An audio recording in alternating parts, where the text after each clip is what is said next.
So how do we? Once you see that, we get this. And this is a much better deal than this is. Believe me.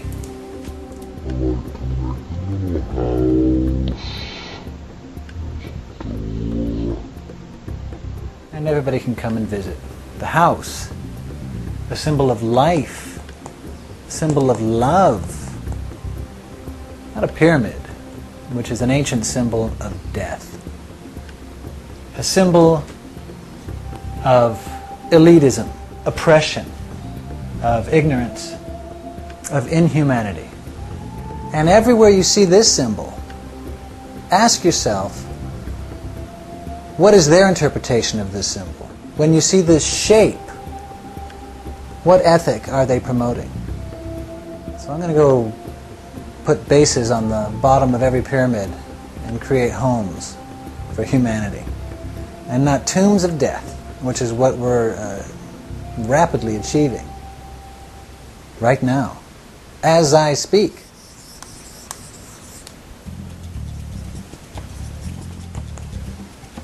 Mankind evolved in separate valleys, so genetically you're going to have variations, differences, and that describes, the differences between the different races. And that served its purpose as an evolutionary tool. We evolved regionally.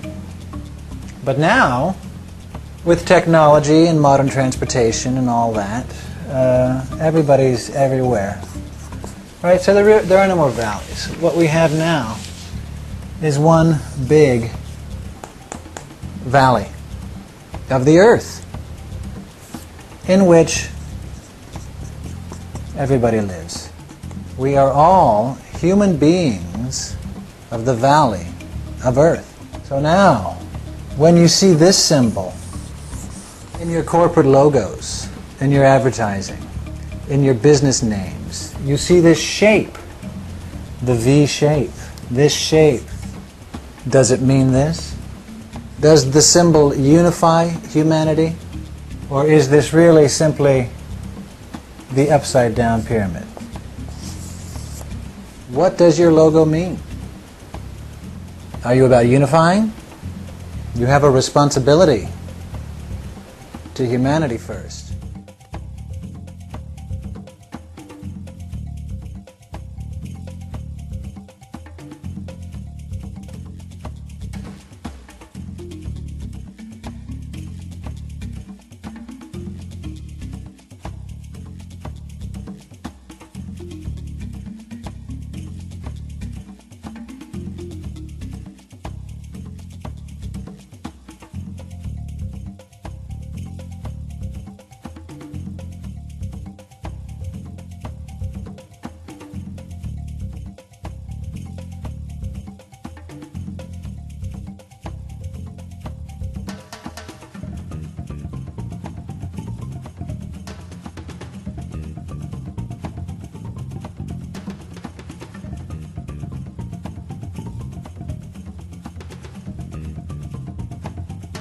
I'm less concerned with production values as I am with getting the material across, okay? Imagine the following. A dolphin giving birth in the middle of the ocean. There are no books or specialists. The process is clean, simple, pure, true, natural, wholesome, real, fearless, joy-filled, necessary, purposeful. That is how the process of organic enlightenment will be for you, I promise. FYI, I have agreed to become Godman father to the dolphin's baby. Do you know what that means? It's a sacred relationship to my people. One of respect, trust, and yes, protection. All we need to do is acknowledge the possibility. Allow for the 50-50 possibility that in this world there is a chance that all this peace and love might happen. As long as you can allow for the possibility for personal revolution towards private peace, then you can equally have a global revolution resulting in global peace. It's the same thing, but it really only involves you, the individual. The world doesn't have to do a darn thing. You do. The I-Godman movement will have peace cells around the world, ambassadors of love, in every city, every town. The goal? To recognize and encourage any and all positive aspects of any particular culture around the world. We encourage and enhance all positive cultural aspects and simply have nothing to do with any negative cultural aspects. Simply encourage all things that unify humanity and reject all things that divide.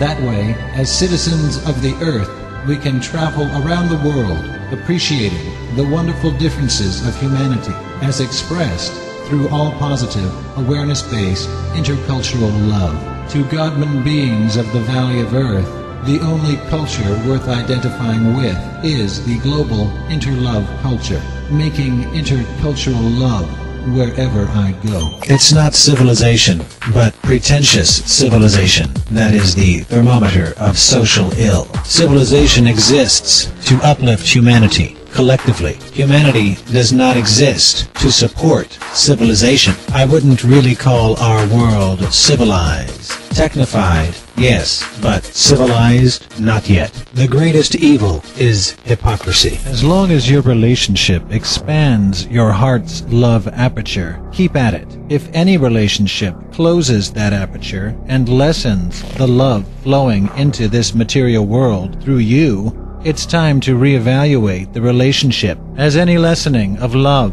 is contrary to your ultimate purpose and the journey of awareness. That's all there is to relationships, period. Don't ask me about the details. The physical body is nothing more than a self-aware, genetically encoded flesh machine. It is a sense-based vehicle. It is the dwelling place of awareness. It is the temple of awareness. It is the only thing we, as first element beings, truly have in this material world, even though temporarily. It could only have happened now. Things had to get to their current state of complete ridiculousness before people could understand the truth behind the 180-degree flip to truth. At a deeply aware level, be glad things have devolved to this level of badness, because if they hadn't, things could never get better. What's the challenge for a first element being once it returns to this beginning? The new challenge for awareness, which has been resolving progressively difficult dimensions, is to figure out that the